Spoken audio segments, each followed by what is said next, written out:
All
right, partner. You know what time it is. Let's go, Payday! Payday!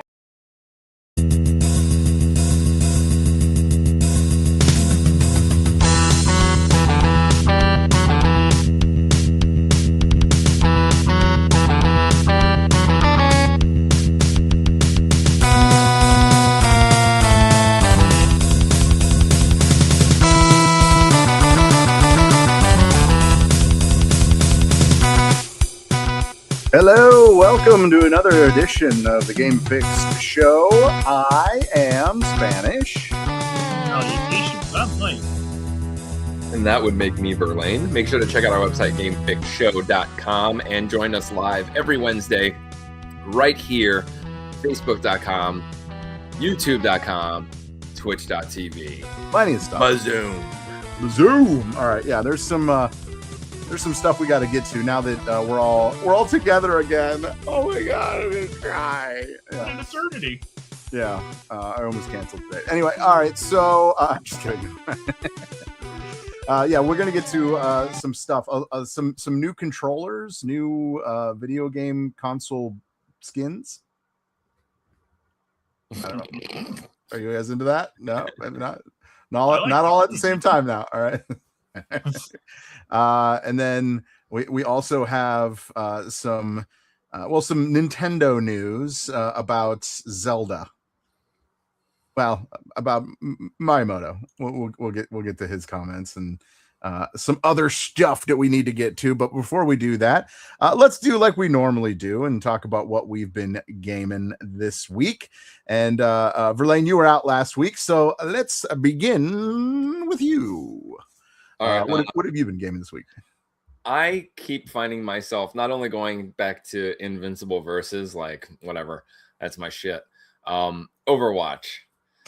Overwatch, I think, is officially back in my life. Okay.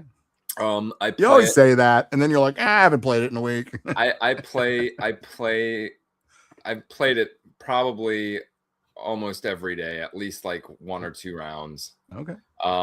Enough to where, for the most part, I'm comfortable with all the new characters. There's a couple I haven't played, but I'm actually getting good with some of the new characters now. Yeah.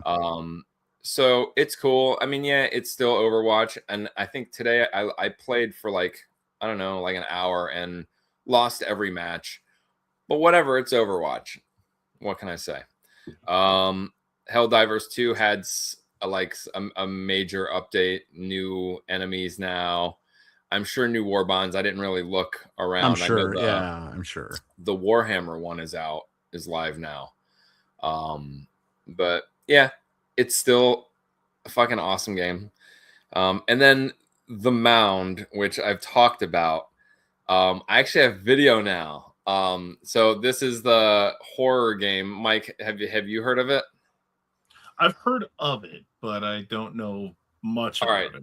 So yeah, all sorts of shit happens. Let me see. It's pretty much a horror game co-op, and the game just messes with you all the time, and it's kind of a very like a unique feature in a game.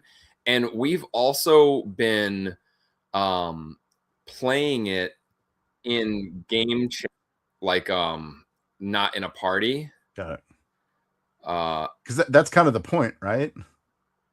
Yeah, because if you play in a party, there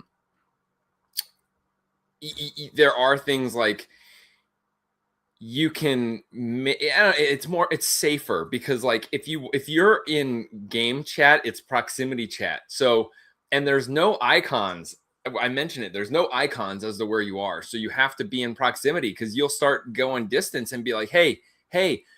But then there's like, I'm still not sure if your insanity will ever mess with your audio, will ever block out audio. All right. Okay. So I'm going to show you a clip. Oh, where'd it go? I'm going to show you a clip, and it shows it does have some audio stuff with it.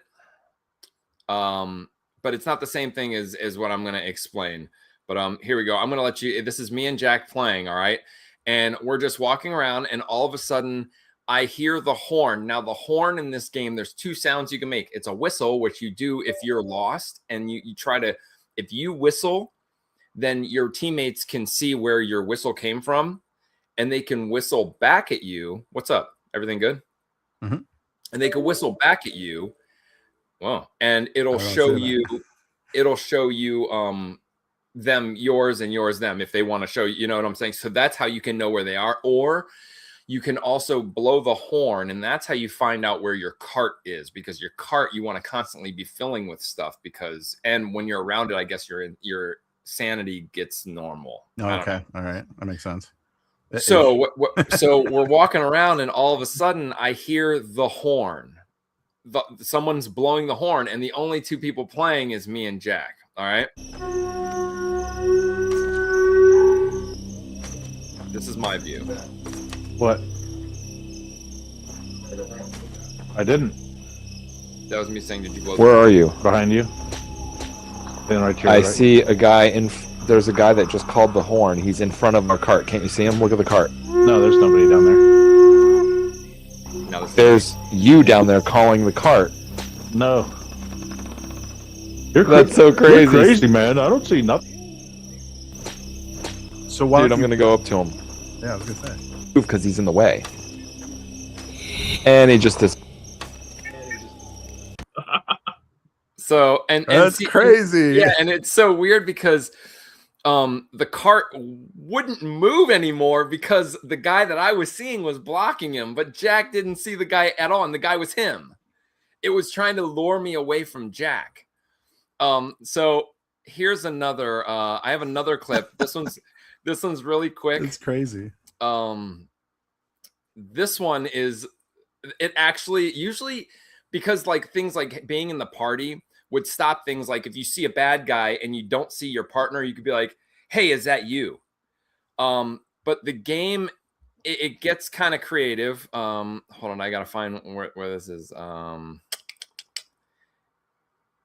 Oh, there we go. Okay, so it's me and Jack again, and I think I gotta pan it a little bit. Oh, and our friend Lutton is on here too. All right. So we just did something. Guy's dead. There's one of them. I can't remember if that was Lutton or Jack, but so He's over there by you. I'm following. And look, bad guy. No, that's me. And then it He's- switched the other dude to a bad guy. Whoa. He's right. He's been right there the whole time. See, like it's crazy.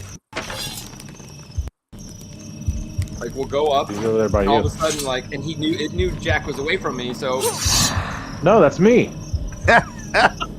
He's Yeah, it's me. yeah, Wow. it's crazy, and we've Cool. completed a level, like we've made it back once or twice, but it was like we don't really do that anymore. Like it's hard. The game, like it's hard. Like I'm kind of at a point where I want to progress. Like I want either to get a stronger weapon or something, because like when we're playing 3 players, like there's a time where like bad guys just swarm at us, and by the time we're done, our weapons are all broken. So then what? We can't do anything else.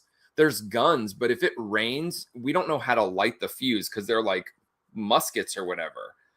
So we don't know how to light the fuse. Like, it's so crazy. And then yeah, it's weird, but That's really trippy. Really cool. yeah, for sure. And that's all I've been playing. Oh, you know what? That's not all I've been playing. I also picked up Beavis and Butthead for Sega. That game's hard. I don't know. I have to like actually look up the instructions because it looks like it's like kind of like Virtual Bart, where it's just a bunch of mini games. I have no idea what to do in it at all. But yeah, it's cool. I like the animation. It's for what it was. I'm surprised I didn't have this game. Oh wait, no, I'm not, because I didn't have a Genesis. This game was sweet though. Yeah, as I feel like if you're a fan of Toe Jam and Earl with a little bit more complexity to it, or if you just have like have like an affinity for point and click puzzle games, it's pretty intriguing. Like the Super Nintendo version was just more of a straight up action game, and Panic on Funkatron.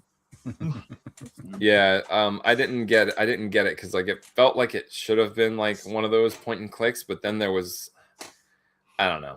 I'll get more into it, but whatever. There you go. Cool. Right on. Next. All right, I haven't really been playing much. It's kind of been a busy week for me, but I have played some Balatro. Actually won 2 different rounds in Balatro this week, so that was pretty cool.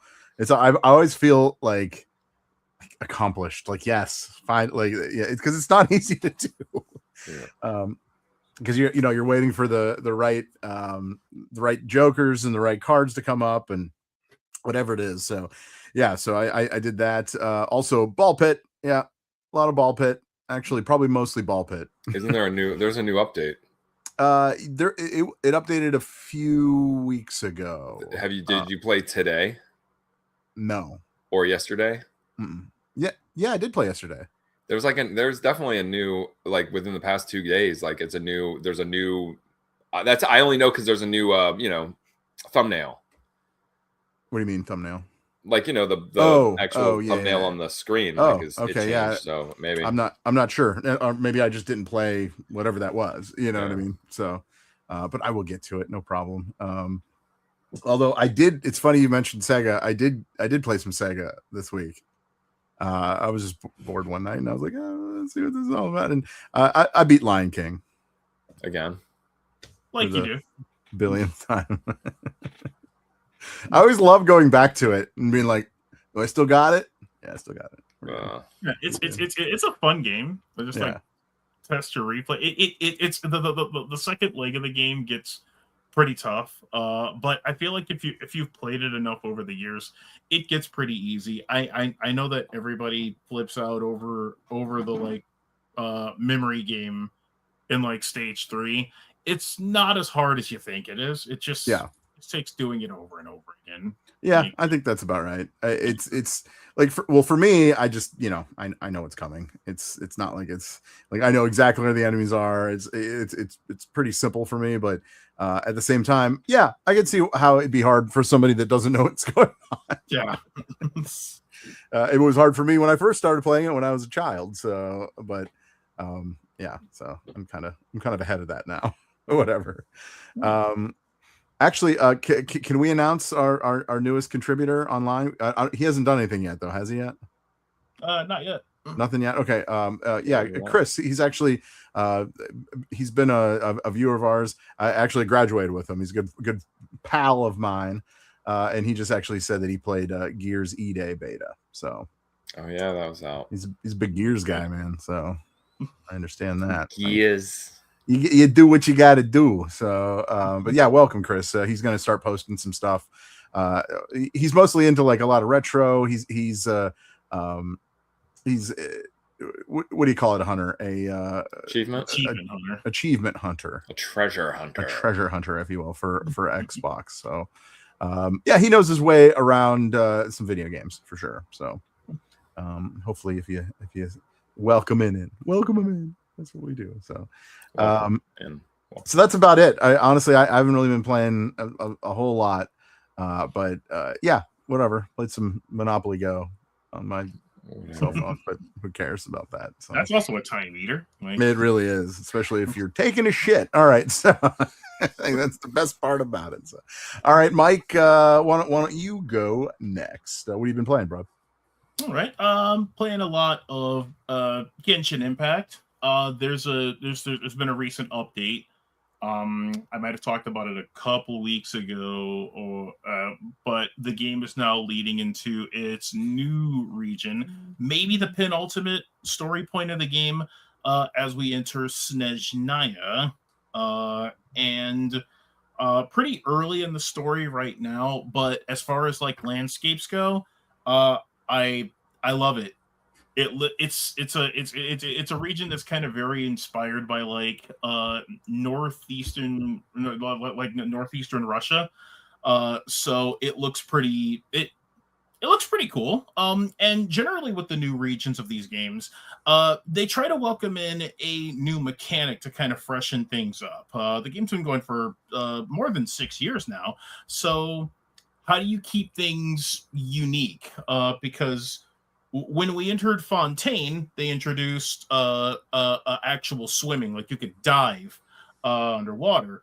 When we got to Natlan, you could like transform into animals, and you could like fly or burrow underground. Or if you had certain characters like Shilonen or Chaska, you could like fly or rollerblade up and down like canyons. So what does Snezhnaya bring you? Well, so far, and it's not necessarily like an overworld mechanic. I've got some accompanying video for this here.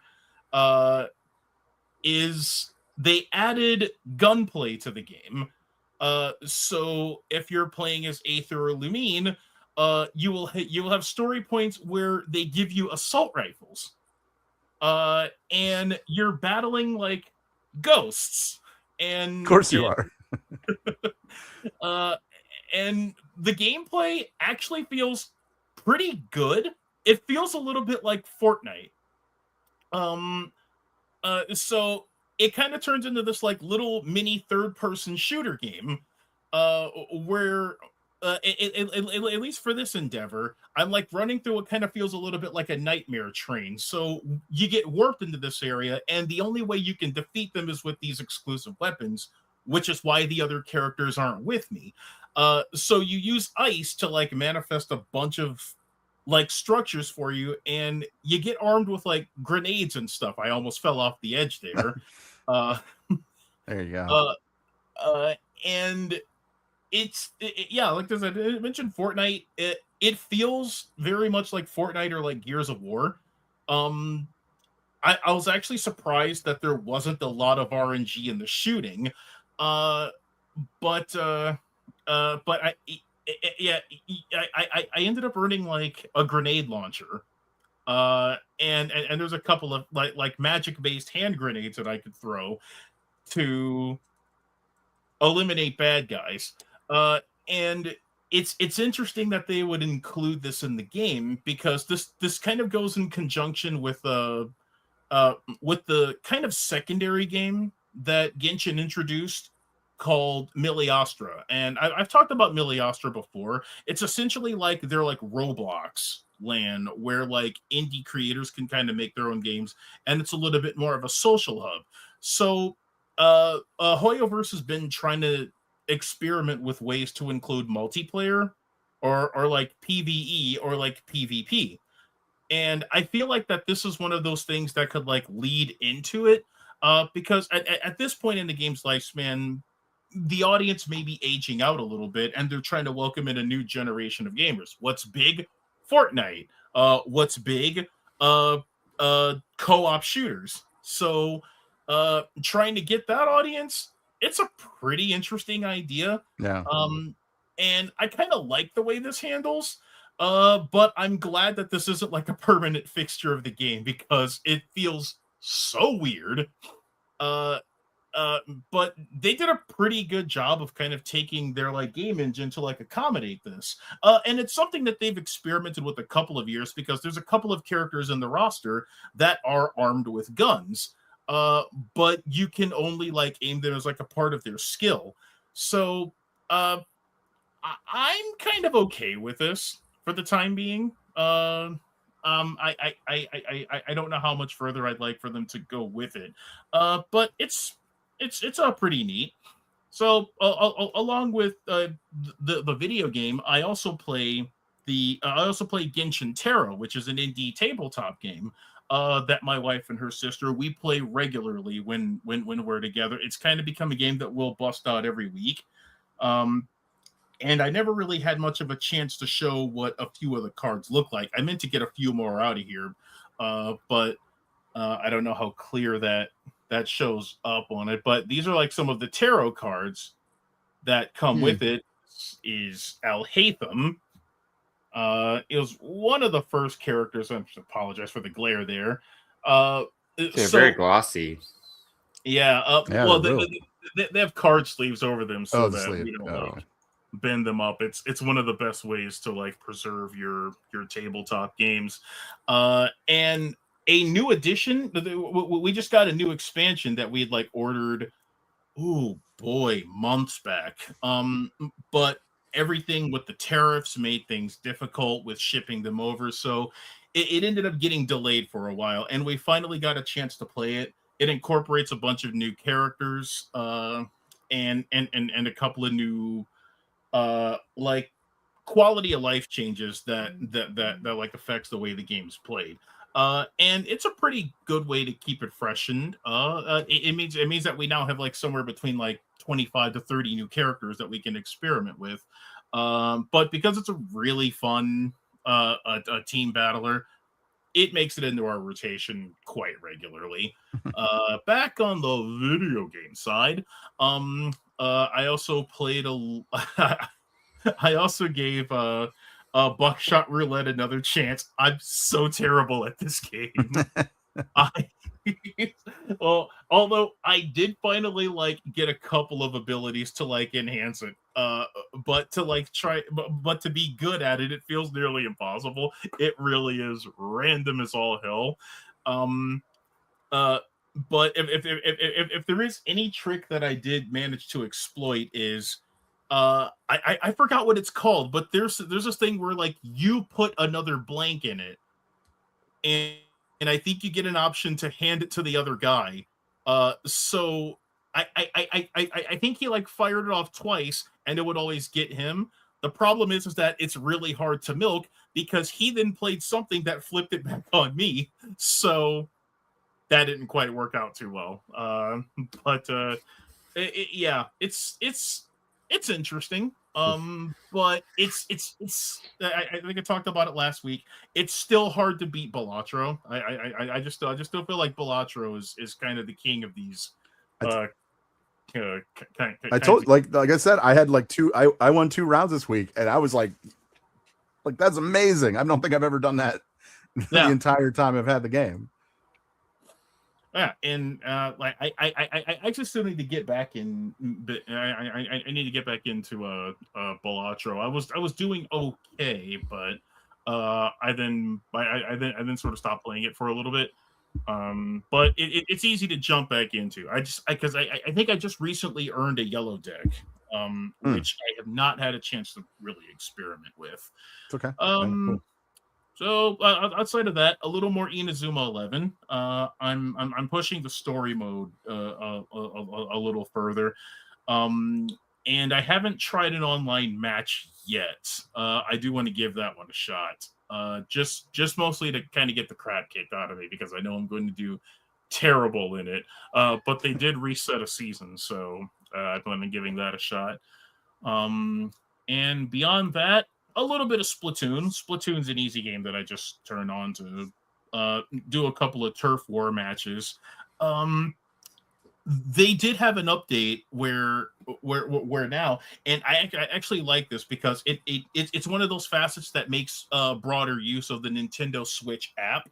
Is there's a online store through Splatoon where you can like use the in-game currency to purchase outfits, and you can like customize their ability through that. So I kind of like that. It's a little bit of a obtuse way to get like costumes and things like that. But it's a really neat integration. I mean, Nintendo may never bring back Miiverse, which makes me sad, but this is a pretty good thing to do. So yeah, Splatoon 3, pretty fun game to play through, and that's mostly been my week.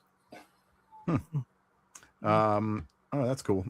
Oh yeah, okay, Chris, because he said he was going to play the Gears beta, which he did. Obviously, we said that. And this is actually something I have heard online, that they kind of changed the way the controls are, which I don't know if I'm a big fan of that. I think that's kind of stupid. I think you should kind of leave it the way it is. But he says they changed how to run, which is a big learning curve for seasoned vets. The slide feature is amazing, and jumping is a thing now as well. So okay, you could jump. So how is running? Because I know that running is, I think you just hold A, right? I'm pretty sure it was something like that, or I don't know. How is it different? I mean, and jumping, I don't know, man. A part of Gears of War, when I would play it, like I felt like, you know, you're stuck on the ground. Yeah. Like that's what made it all heavy. Like even if you could jump 2 feet, you're so heavy. Like right. I don't know. Well, it's funny because like the way games are going, left stick. So now it's not a button. Now it's just pushing the stick. Pushing the stick. Yeah. Yeah, I guess that's fine. But like, if you want a game to be realistic, you don't add jump. Yeah. Right, because like we don't jump. Yeah, what are you gonna jump? What do you jump over? It takes like, so much energy. Yeah, tumble or dodge or something. Yeah, the only time we jump is to, I don't know. When was the last time you jumped? Think about it.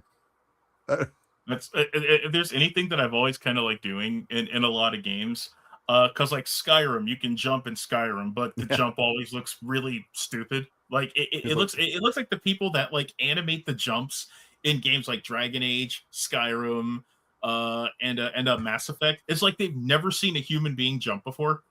It's you know what it reminds me of every single time I see that? It's Deacon Frost jumping in Blade at the end of the movie. You know, he's like, yeah. Like that's all I see. Which is like the worst part of that movie. It's like, why is that even a thing? Why did he even do that? I don't know. Motherfucker's always trying to ice skate uphill or whatever. So, all right. Is that all you've been playing then? Yeah. All right, cool. Well, then let's hit it. This week's retro reboot. Go for it.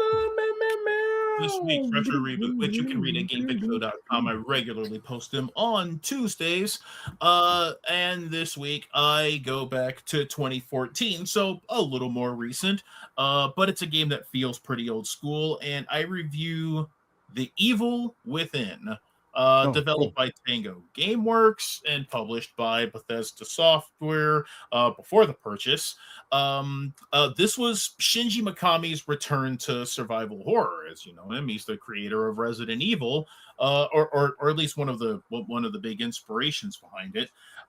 And I was excited for The Evil Within back in the day, 12 years ago. And it's a game that's I'm kinder to it now than I played it back then. But it was a game that was a little bit rough around the edges. You can feel the Resident Evil 4-ness on it. So Mikami didn't veer too far from his initial creation, which is a thing that like a lot of famous or like notable devs will do. They'll leave a studio for what they're known for because they want to go create something new, and then the new game they create is pretty much the old game. Lore wise, I thought that it was pretty fascinating. It was a really interesting take on like survival horror. So atmosphere wise, it felt a little closer to Silent Hill rather than Resident Evil, but the gameplay was virtually Resident Evil 5, except there was like a little bit of rockiness. I had game glitches at the time when I played it, and there isn't really a good focus of balance. So the Evil Within had this weapon called the Agony Crossbow, and this weapon was broken as hell. You could pretty much take down almost any boss with like a few shots, and it made the game a breeze, at least from my experience. Between that and generally in a survival horror, the second you get the shotgun, you're usually good to go. So very little change of pace there. But all in all, I felt that it's something that could have become a great series. The sequel was actually pretty good, but it also cratered in sales because the game had leaked online. So many copies were stolen. Tango Gameworks, of course, is now property of Krafton, the PUBG developers. But The Evil Within is still property of Bethesda. And whereas I don't think the likeliness of a third game is possible, I always felt like that it was a series that like deserved another chance. So if you like a good Resident Evil kind of style game with actually some pretty creative cutscenes and some gruesome monsters, The Evil Within will probably fit that bill. It's not amazing, but it's not terrible. It just happened to come out around the time in the 2010s where it felt like everybody was taking a stab at a survival horror style game, and this just felt like another one. You can read that review at GameFixShow.com. It will be there for an eternity, forever. I don't know. You will never be able to. I don't know if it'll be there forever. We'll see. We'll see, Mike. No, probably not. I might just delete it if I don't like it. Yeah, that's a good point. I don't know. Forever with an asterisk. Until I deem it necessary. All right. Let's get into something that I don't know. Actually, no. I think right off the bat, I want to talk about the new controllers and video game skins that were introduced this week. The first one, obviously, we were talking about Gears of War. Okay, so before I get into the actual controllers that they revealed, I did want to say there was a report as far as people that are actually playing. Oh right, no, I'm sorry. No, wait. I will reveal that later. No, I got a plan. Don't worry. Sorry. All right. But so anyway, so let's talk about the controllers that were released. These are Xbox Elite controllers. They're pretty cool. I honestly, I think they're really cool. Yeah, that looks neat. You know what I mean? And they're actually like there's you can feel the cracks in the controller itself. So that's really cool. Obviously they're Elite controllers, so they're what, $120, something like that. Yeah, but probably more because they're Gears of War. And then here's the second one. I like the other one better. Yeah, I do too. That was pretty cool though. Yeah, I like that one. You can see the face buttons a little more clear. Yeah. Oh, that's true. Yeah, I see what you're saying. Well, because the other one doesn't even have there's no. Well, I guess you can. Yeah, it does. It's the same kind. Yeah, it's a different view. And the other one's just very faint. It's like you can kind of see XAYB on the other one. It's just it's just very muted. Gotcha. But as far as design goes, pretty cool. Yeah, I agree. I've actually never had a chance to have an Xbox Elite controller. One of the reasons. Yeah, I've never played with one. Yeah, well, one of the reasons why I like the Series X controller more than the DualSense controller is because how it does feel in the hands. It's more ergonomically pleasing to me. So I actually wonder what the Elite for the Series line of consoles has. Probably extra buttons that you can map things to. But right. I had an Elite controller and it wasn't the best. Why didn't you like it? It didn't like. I mean, something. I think it might have gotten stick drift or something. I don't use it anymore. Half the features I don't like. They have the buttons on the back. I've never found. I tried once to use something like that. I never found a use for it. I don't know. It wasn't anything special. It was heavier and it cost more. But honestly, like I get better use out of like just third-party wired controllers. I have this Turtle Beach one that I was using for a while, and it has like tons of features. Oh, whoa. It's got the shit on the back. Yeah. And it's got like all this stuff. You can actually program it to make there's a feature on it where if you're playing a first-person shooter, you could program it to right when you click, I think it's when you click in, aim down the sights, it actually will like, it does something. It'll like slow down. It might slow down your view, your whatchamacallit, sensitivity or something like that. It does stuff, but it's still like I don't really like care. Like it just doesn't. It's just too much. I don't know. There's no point. Like I can't find any point in using a controller like this. Some of them have like, you know, it controls like the audio and stuff. There's like EQ buttons on the top. But I don't know. Half the headphones that I have also have their own controls on them. So I don't know. But those look cool. These don't look cool. Those look cool. These don't look cool. Yeah. Yeah, I agree. So I don't know if that's something if you're looking to buy, there you go. Those will be available. I guess soon. They're not. Are they available now? I'm sure you can buy them now. Why wouldn't they make them available? Yeah, that's true. Oh yeah, Chris said that he dropped his controller 1 foot and it fell apart. His Elite controller. Yeah. Yeah. $118 for. Yeah, but was that 120? Yeah, that's right. Yeah, that's what I thought. Yeah. So, but other than that, as far as new controllers, and in this case, a new skin, a new PlayStation 5, it will be released for if you want to get the whole bundle with the Wolverine, obviously. So, and here it is. And what do you guys think? You know, it'd be pretty awesome if you could feel the slashes on it. Like, I don't know. Like if they had kind of like an embossed, like raised. Yeah, I don't think you can though. I think I think it's pretty much just like painted on, right?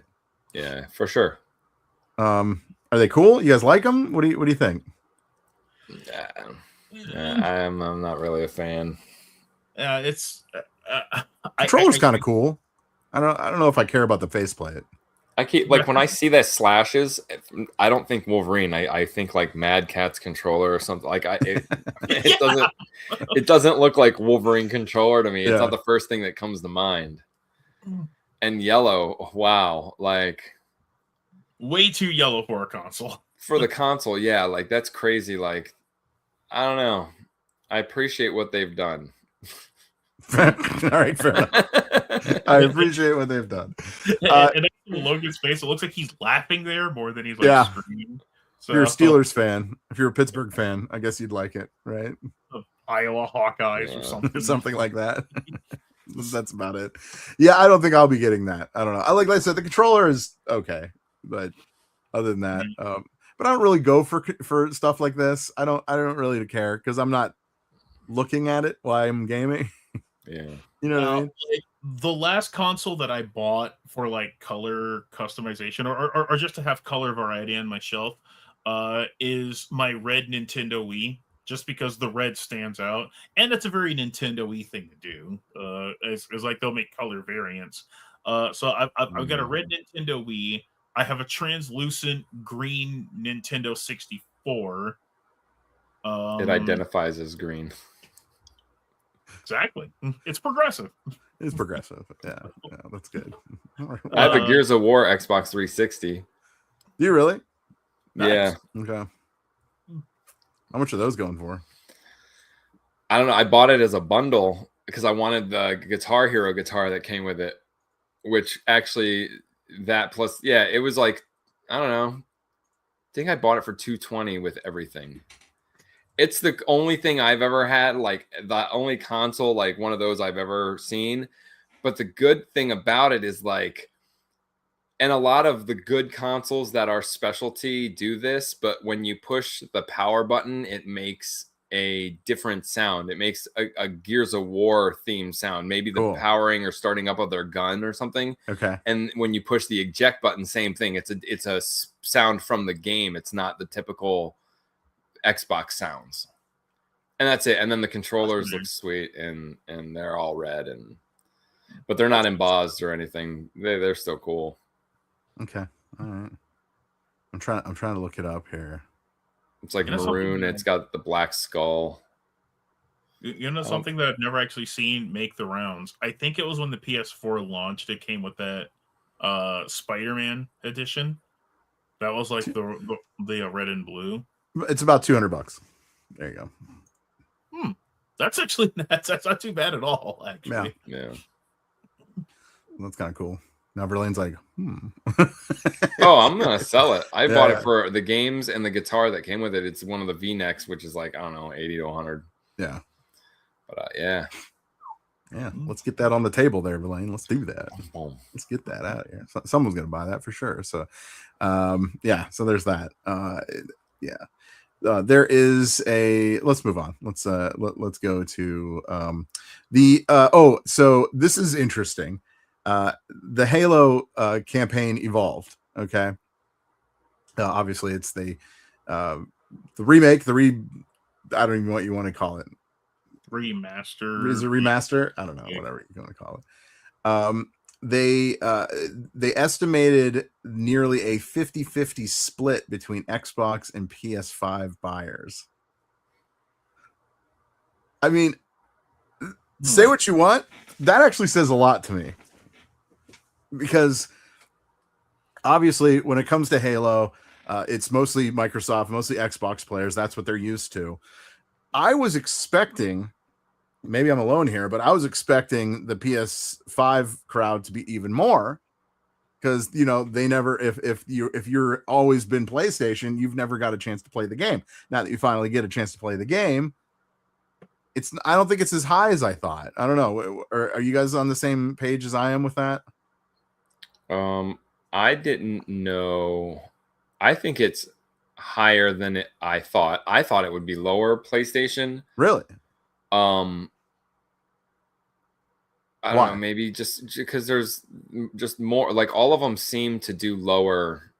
I don't know officially, but like a lot of the Xbox games seem to like just not do as well on PlayStation. Granted, they are older. Yeah. But and by the way, it's 42% on Xbox, 41% on PS5. And this is purchasing the game because like there's still a lot of people that just have it because of Game Pass, which is odd. I mean, I'd like to hear the total number. I guess that would make more sense, because if it's only 100 copies, then okay, I don't give a fuck. But if it's like an astronomical amount, like if the PlayStation people actually pushed it over the normal, I got a number. They project. I got a number. 1.2 million copies. All right, is that good? It's pretty decent for a remaster, right? Yeah, I'd say that could be it too, because I Yeah. mean, most people now have played the first campaign on PC. If anything, like I played it on PC, so that's where I first played the first Halo, because I think that's what it was on first. So I don't know. It's hard to tell because I don't even play fucking Halo anymore. I haven't touched this new game. I did like the campaign, but man, like I haven't. The reason that I don't touch Halo is because it's the same bullshit. Don't give me the same bullshit and expect me to touch Halo now. Like now it's literally the same fucking bullshit. And I gotta say, Master Chief's voice, I don't think I hated it before, but I hate it. I hate it. I think it sounds fake. Hey guys, it's like gravelly and like I don't know. It just it sounds Siri, fake or whatever her name is. It sounds like somebody is just trying to change their voice. You can do that in the context. All right, I mean you. No, it literally sounds like somebody's trying to change their voice. Oh yeah, it sounds like someone's faking it. Yeah, I don't know. It kind of takes me out of the game because I was playing it, and he's like, he doesn't really talk a lot, but then when he does, I'm like, maybe stop talking. Hey Cortana, yeah, give me the directions. I need to save the world. Because like it's been a while. Pretty good, actually. Didn't he sort of have that kind of almost dry Mandalorian kind of delivery in like the original games?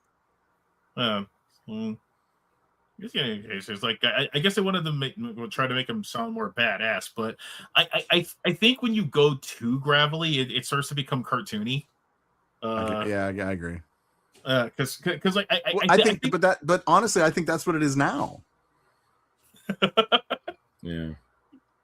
Yeah, it's like if you're gonna go the full money like that, then you may as well just go Duke Nukem with it and at least be ironic. Yeah, that's anyway. Like it is one of those because we talk about it quite regularly. It's hard for Halo to like reinvent itself. Well, yeah, and really like I probably wager that the number was probably relatively high on it because it was just the campaign. PlayStation fans are drawn more to playing campaigns than online, so that probably explains a bit into it. And also, I feel like that Xbox just made this Halo game just to try and see what they can do with Halo on Unreal. Because they're like going to be using Unreal going forward. I feel like that the engine for Halo Infinite was fine, but this is their new direction. I don't know. Something just went off when you were talking. Because it does make sense when you're like, it's a campaign Halo. It's selling because it's PlayStation. They're all about campaign, a single player. I mean, there's multiplayer. There's multiplayer in it too. Yeah, but I'm saying like in general, like that's PlayStation's whole thing is there's single player games. For the most part, yeah. But yeah, and then it's like, yeah, I don't know. That's in this day and age to focus on single player games. There's got to be a reason, and I think it's that they're actually focusing on children, and they don't want to tell the adults. No, not at all. I play single player games a lot. Right, but so do you play a child?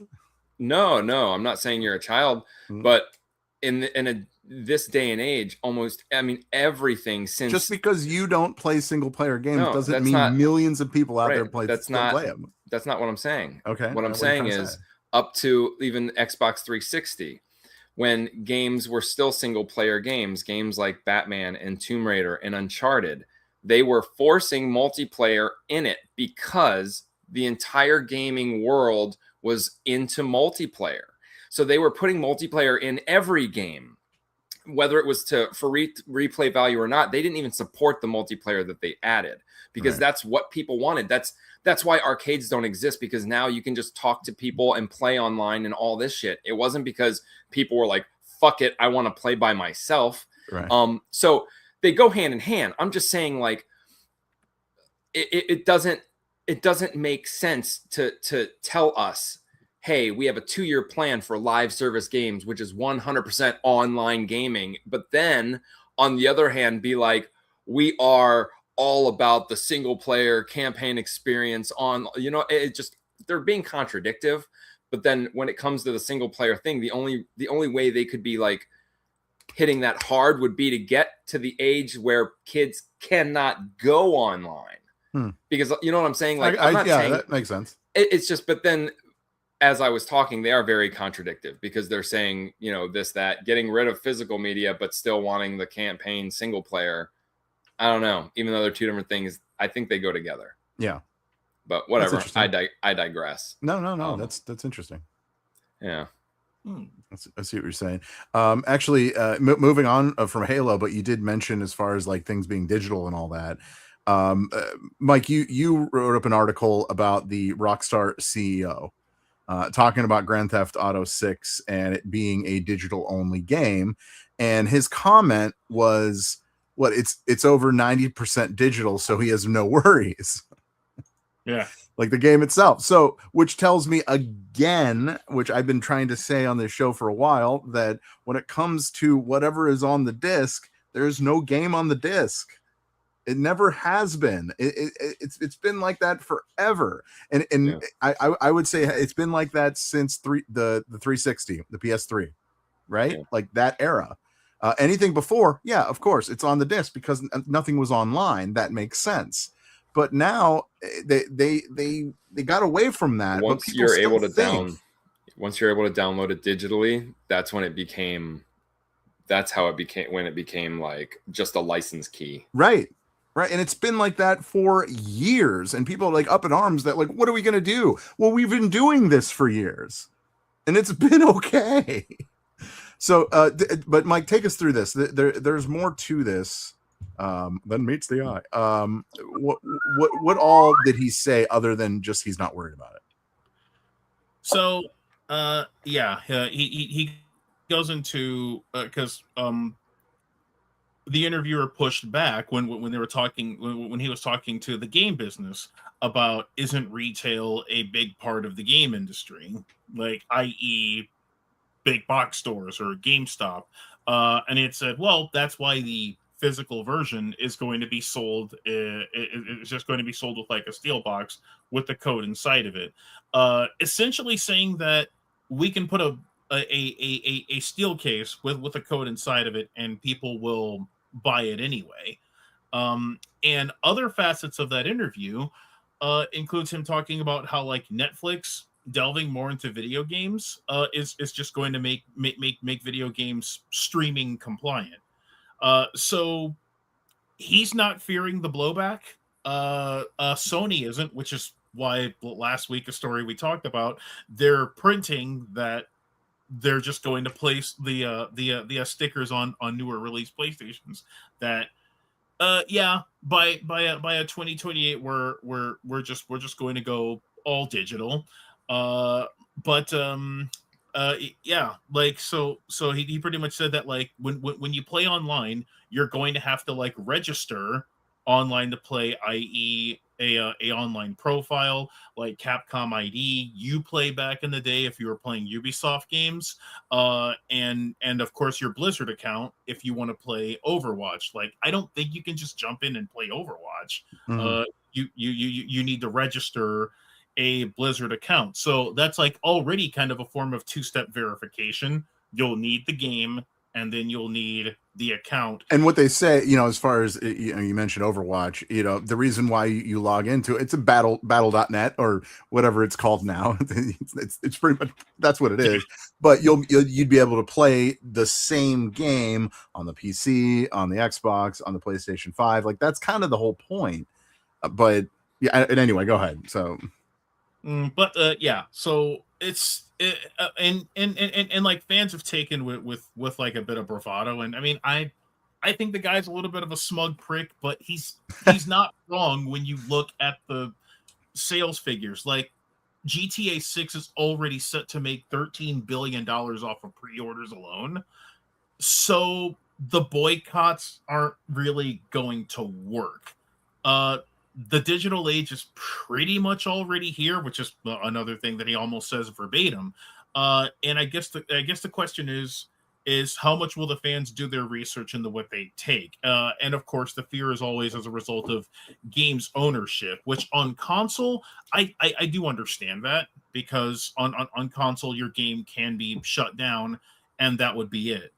You play on PC, Steam, you don't technically need to be online to access the Steam game you buy.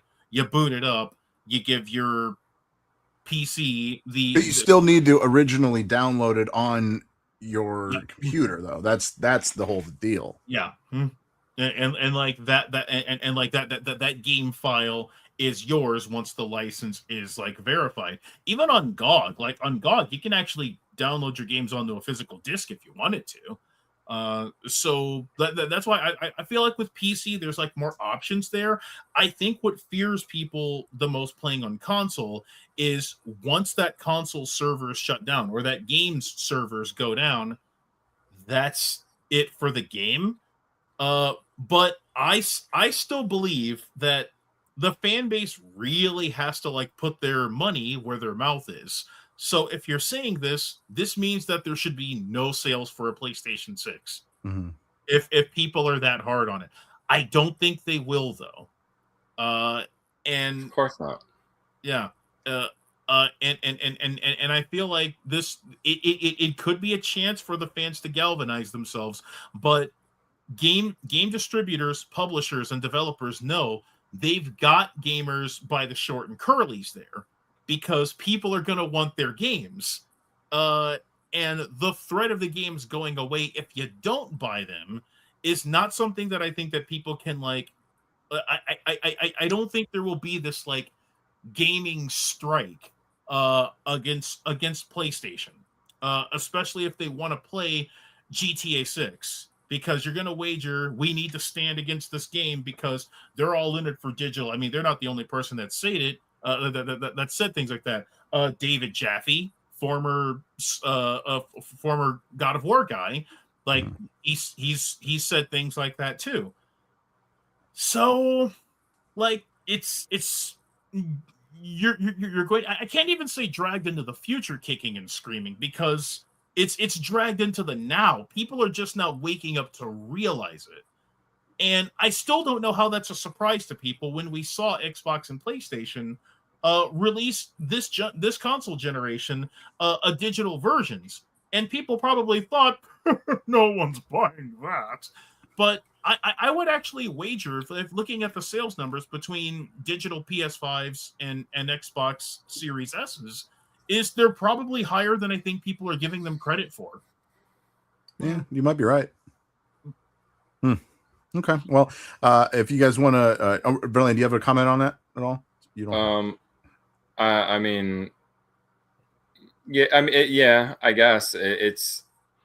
I don't think that people are realizing that, like you were saying, just because I don't, whatever. These guys up there don't realize that not everybody is hip to this shit.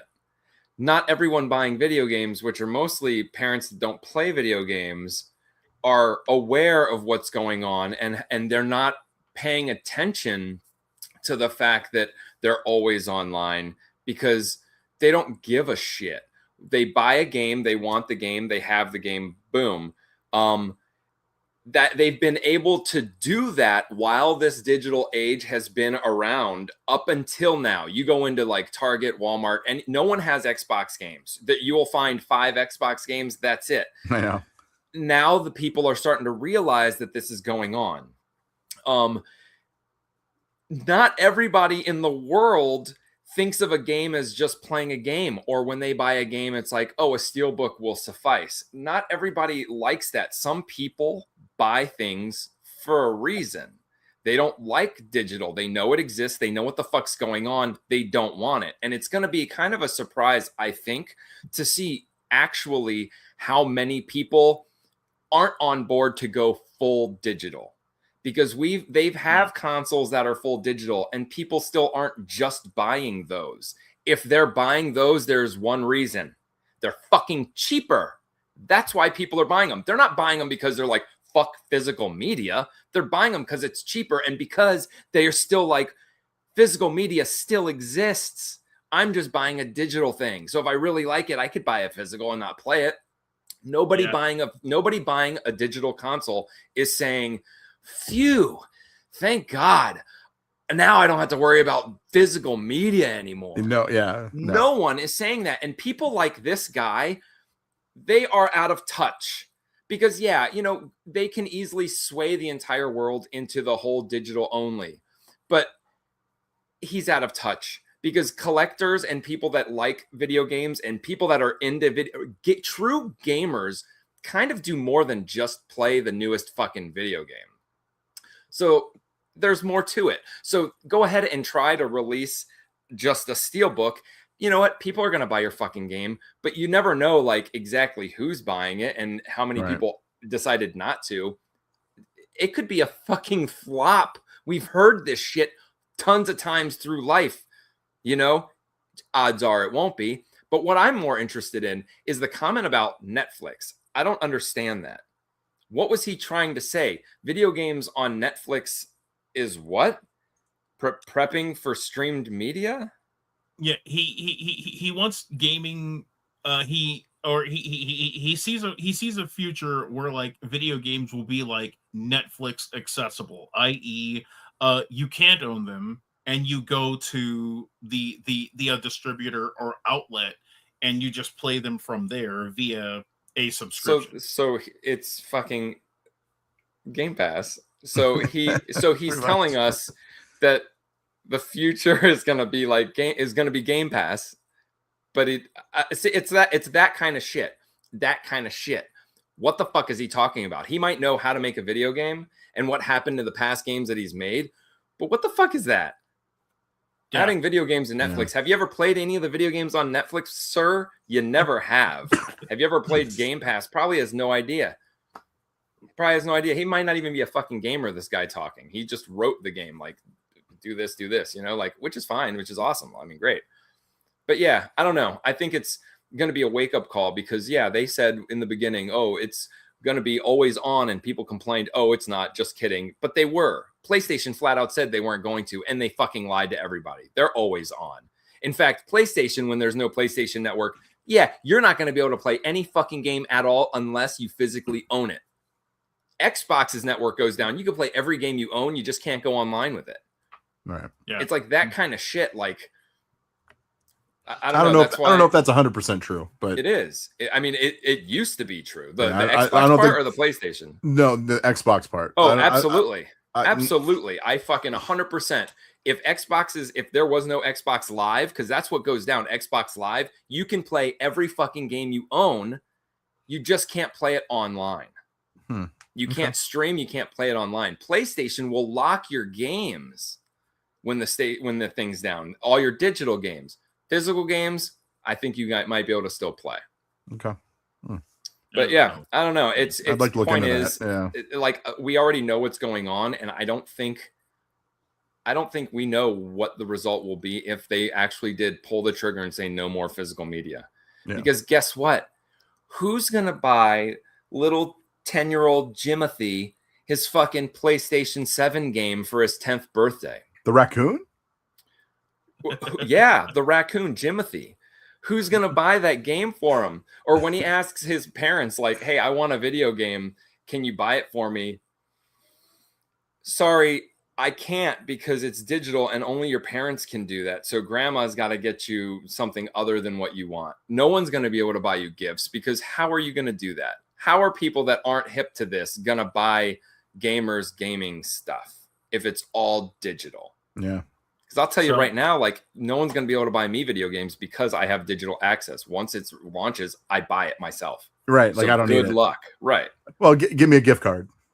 Gift card. Yeah. That right there. That'd be it. Yeah. And that's the thing. Like, the sales of the gift cards go more into the pockets of PlayStation. So by cutting out the middleman of the physical retailers, they rake in more of that profit. So So that's another one of those devil in the detail things, like Strauss Zelnick, which sounds like a bad guy in Streets of Rage.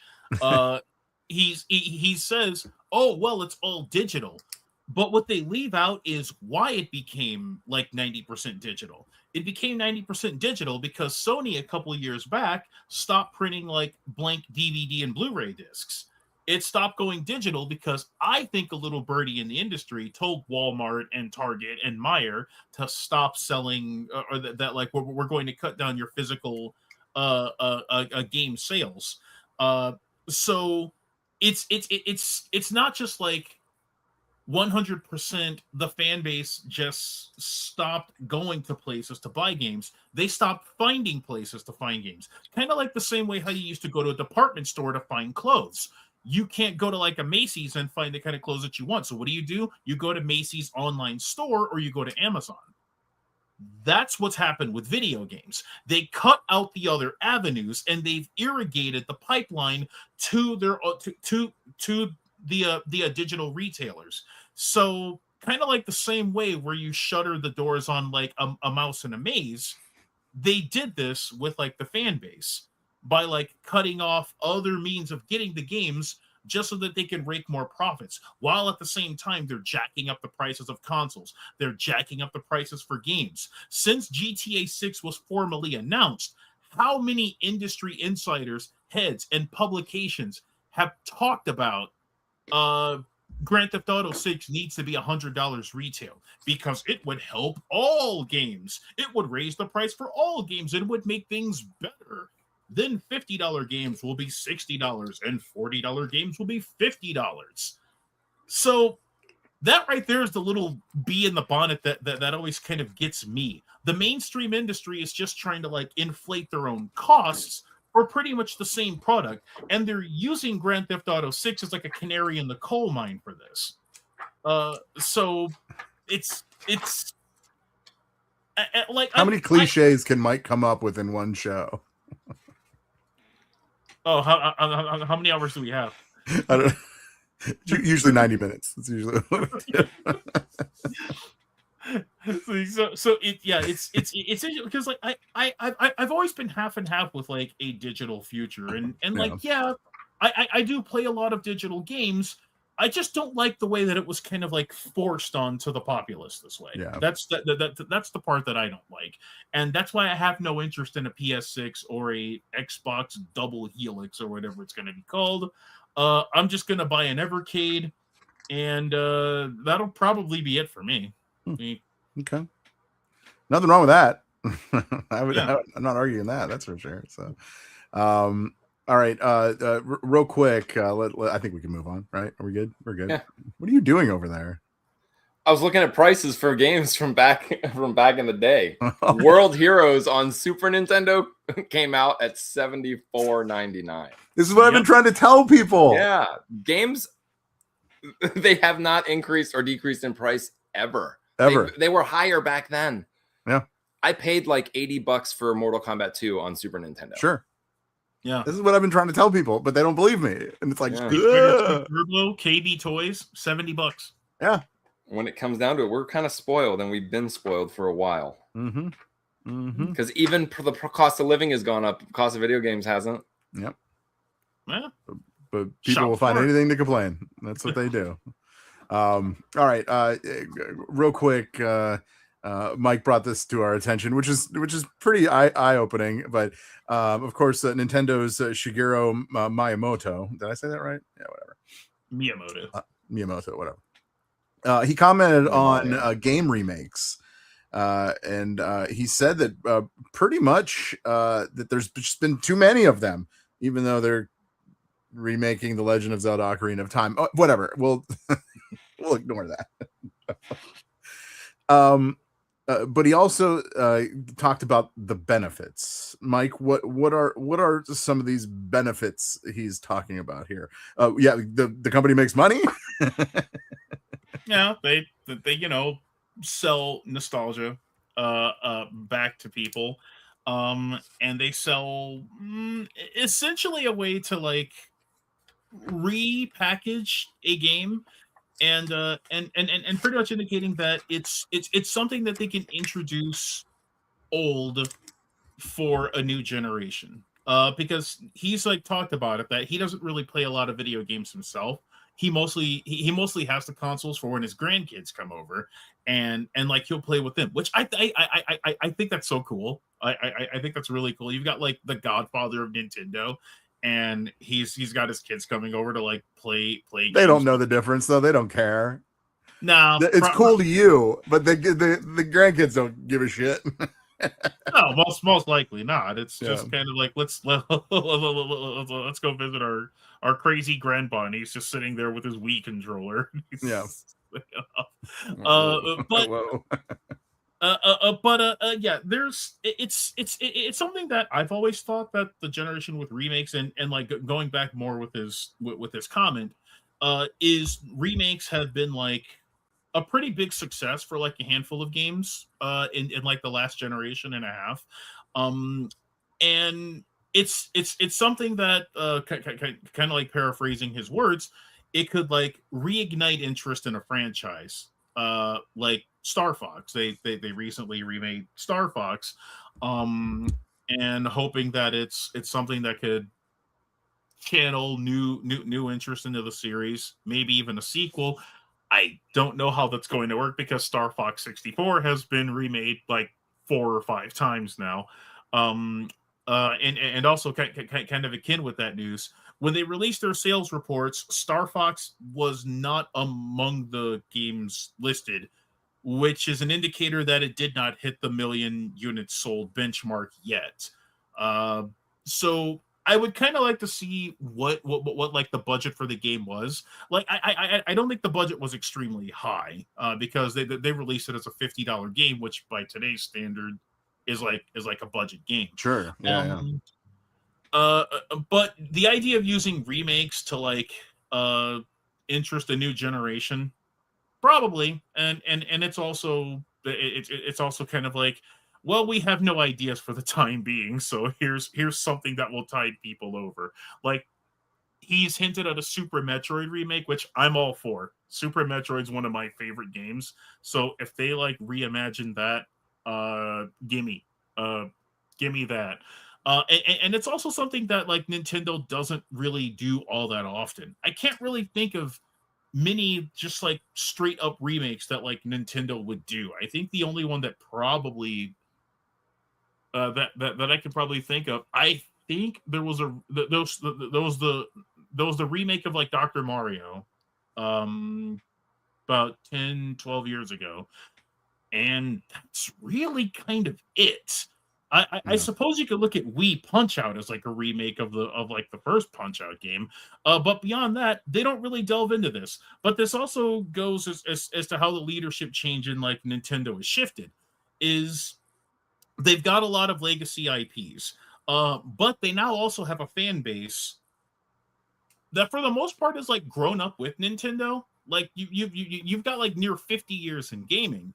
You've got like a lot of generations where you can like repurpose a lot of games to them. And Ocarina of Time, gotta say, is actually kind of a stroke of genius for a game to remake with like probably more like modern controls and different sensibilities.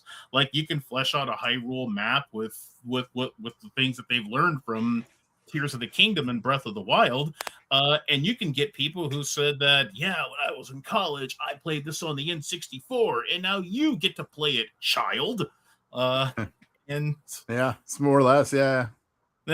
So I actually don't mind it. Like, when my nephew would come over, when my nephew would hang out, like, he like played a lot of our old games with like me and my brother.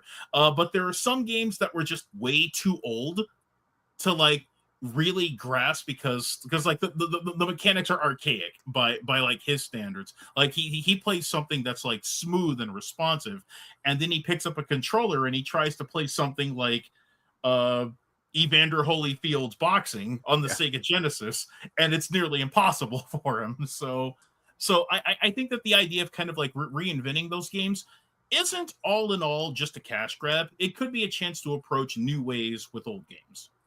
Okay. Well said. Yeah. Okay. All right. There you go. Well, shit. Well, shit.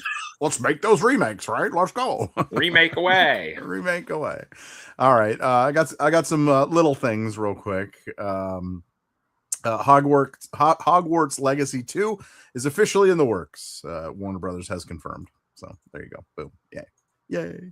Let's see if they have an online version this time. Yeah. I mean, I really enjoyed the first one. So yeah, let's go. Yeah, I played a little bit of it. It was cool. Yeah, like I didn't play it until like later on too. Like I didn't play it when it was first released because I was like, I don't know.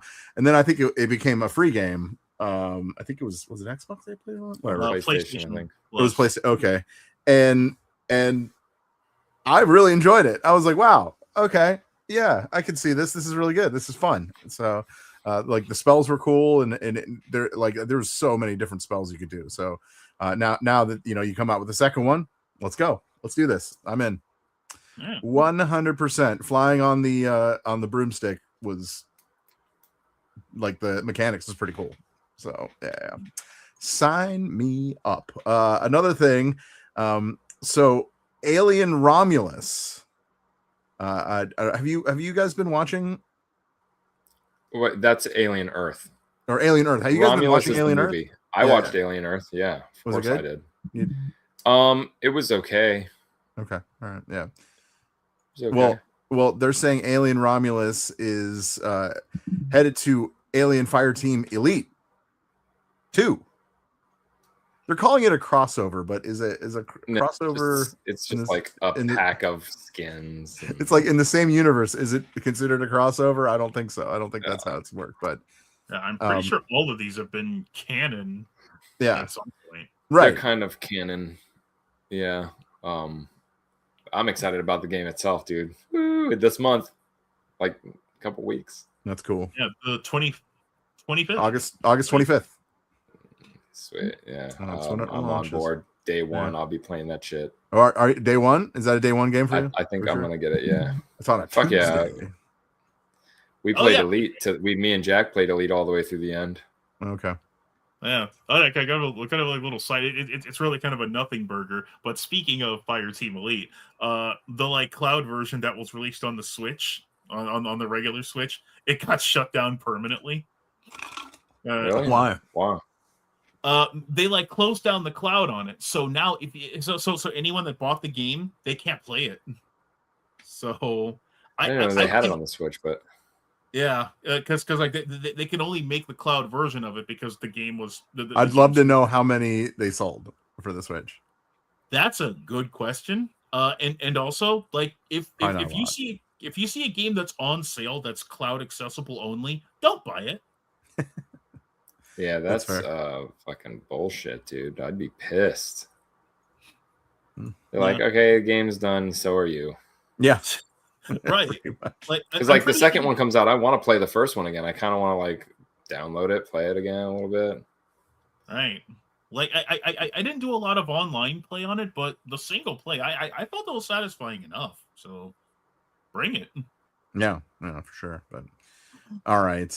Last thing I want to cover is something that's actually bigger than most people even realize. At least I realize it. I don't know if you guys even know the story yet. There is a game store in Wisconsin that they came across a box full of games that was in their storage space that they forgot about. Okay. Now, did you guys hear about this story? I don't think so. No. I felt like I heard some of it. Okay. All right. Well, I'll tell you. So apparently years ago, the owner bought it was a collection of 97 copies of Super Mario Brothers Duck Hunt, which is one of the most common games. I have like 4 or 5 copies. Right. And you can't even sell them for $1, right? Like I mean they're so common. They came with a console. It just is what it is. Well, the reason he bought all of these, he bought them almost 3 years ago from somebody, they just had it in their garage or whatever. And he bought them because he was going to open them up and take the gold out of them, because really the gold that's within it is worth more than the game itself. Okay. Mhm. Well, years went by and he kind of forgot about it. Well, he came across it again. And when he took one of them out of the box, he realized that this was no ordinary box of Mario Duck Hunt games. Okay. It was a box of 100, but there was only 97 in there. So 3 of them were missing, whatever.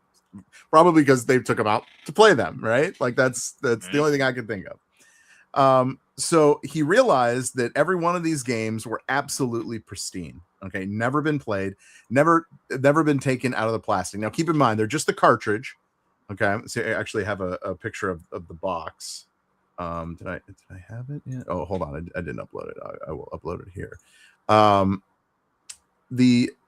So you can see how it was in the box. Okay, so they're all just the games, and they all had plastic on them. Okay, now the box itself is an original box directly from Nintendo. Okay. So original box, it's never been taken out of the box. Okay. Okay. All right. Stay with me now. Now these were not only a new variant of the game, but it was also the last known production date on it. Okay. So whatever the last production they had, this is where those cartridges come into play. All right. They had different screws in the back. The actual cartridge itself they looked a little bit different. Okay. For whatever reason, I don't really know exactly why or what they are. Okay. But either way, they decided to, instead of taking the gold out in this case, to send one in to get it graded, just to see what kind of grade it would get. It turned out the grade it got was a 98. Okay, which is pretty fucking good. Or 9.8. 9.8. Yeah. Okay, which is about as high as a cartridge has ever been graded. Okay, a cartridge itself. Okay, maybe the games that are like still in the packaging, that've never been touched, whatever. Sometimes those get 10s. It's rare, but it happens. But never, okay, understand that never have they ever given a cartridge a 10. Okay, it's never happened. So he decided to send in all the rest of them, 96 of them, to get graded. Because the first one got a 9.8. What are the chances these are all 9.8s, right? All right. He gets them back. 5 of them got a grade of 10. Wow. Right? Okay, so I'm not alone here. Just Mario Duck Hunt? That's all it is. Right? Wow. He is sitting on a gold mine. Gold mine, okay? And the rest of them were 9s and higher. But how much is because I have graded stuff that's like 9, like cards, and they're not worth shit. They're still only worth like $10. Right. So how much, and if a Duck Hunt is only worth $5 and it's graded, yeah, what's the price on that? Well, considering a cartridge has never been rated a 10 ever, they're expected to go for a couple thousand each. Yeah. These are probably these are the rarest production prints of those, because 93 was about the same time where a lot of NES stuff was winding down. Yep. So, this because the NES Top Loader, which I don't know how rare that is, was also released in 93. So you're looking at a very this is like the unicorn of like the NES of like NES collecting. Yeah. So, apparently he flew to California with all 97 carts in his carry-on, sweating bullets. Hopefully no one was going to look through them, right? He was just worried about, like, why do you have 97 little circuit boards that you're carrying on? It says he actually made it through security and met with the video game experts with the cartridges and verified and graded them, giving them the perceived value. So, Yeah, like I said, never ever have they ever given a 10 on a cartridge, and they gave 5 in this box, dude. Crazy. Pristine. That's The amazing. I only still wouldn't buy one. Well, I mean, it all depends. I mean, like if you have a video game collection, I know Mike, you do too, but like your collection isn't like high end. It's just you just like physical media. But if you had a high end video game collection, it would be pretty cool to have a 10, right? I mean, there's only 5 of them in the world now. Yeah. Yeah, it's just like the people that own like the ET cartridges that were dug out of the right that dug out of the pit. Like you're kind of owning a piece of gaming history there. Sure. So yeah, for any of the hardest core of like NES collectors, I think the only other game that would probably top that in value would be like the original Nintendo World Championships. Mm-hmm. The like gold cards. There's only like 26 in circulation, and they command a king's ransom. Yeah. So I saw the fucking Louvre game. This guy bought it at a show, and it's the most expensive DS game. It's the one that the Louvre gave you to go through, and it's 3DS to like walk around the thing, and it would explain it. Like the paintings that you saw. Yeah. But he bought it. It's like dude had it for 600, bought it for 500, sealed, brand new. It's the most expensive DS game there is. It's crazy. And I saw it. He wouldn't even let me touch it. But it was crazy. That's cool though. Yeah. They are saying they can't estimate the ultimate worth of the cartridges because it's never been seen before. But they are saying that they could be sold from 6 to 7 figures depending on the collector's market. There you go. The 5s or the 10s rather. Yeah. Crazy. Yeah. I just thought it was a cool story. Yeah, I like it when there's just like relics of like retro games that will come up every now and then. It's one of those things that kind of takes you back to. It's one of those dream scenarios where you're like, I don't know, where you buy a house and then you go through the attic and you realize that there is a treasure trove of whatever, yeah. Like that's the ultimate dream right there. My attic has nothing but water damage and probably rat feces. So yeah. I like rat feces. Well, you can't sell rat feces. At least you can't sell rat feces. Fair enough. All right. Well, that's all I have. You guys have anything else you guys want to say or do or whatever? No. Most rare thing I ever found in my attic was like a half broken blaster that I had from Transformers. But it was yours. My brother's actually. Well, whatever. Well, right. Okay. I'm talking about like some like you move into a house that you've never, it's brand new or whatever, and it's like, oh, there's a gold bar up there or something. Like, give me something good. That'd be amazing. Anyway, all right. Well, we'll end it right there. Thank you so much. If you watched it, we do appreciate this. We do this every Wednesday night, 9 p.m. And we broadcast on our YouTube, our Facebook, and our Twitch page. So depending on what you're watching, either way, it's all good. It's all good. Come and join us. Talk video games. It's what we do, and we would love for you to do that as well. GameFixShow.com is the website. Plenty of stuff up there. Go check out Colonel Fancy, Mike himself, all of his retro reboots that he has posted. There's actually a category for that, so you can browse everything. Yes. GameFixShow.com. And I guess, guys, there's only one thing left to do. It's your world. Pay attention. Oh, shit. Here we go again. See ya. I love ya. Adios.